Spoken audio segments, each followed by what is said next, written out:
உலகை எழுப்பும் ஞாயிறு அங்கே குடியிருப்பான். அவன் ஆனை முகத்தனின் அடியவர் மனத்தில் ஒளியாய் வந்து கொலுவிருப்பான்.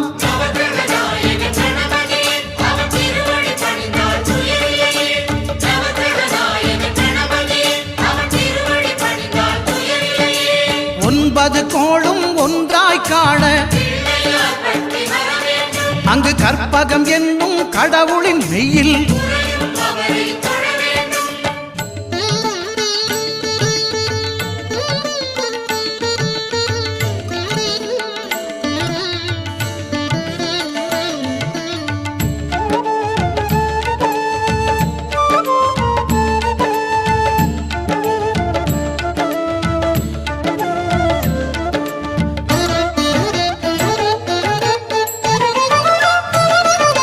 திங்கள் பகவான் திருமுகம் காண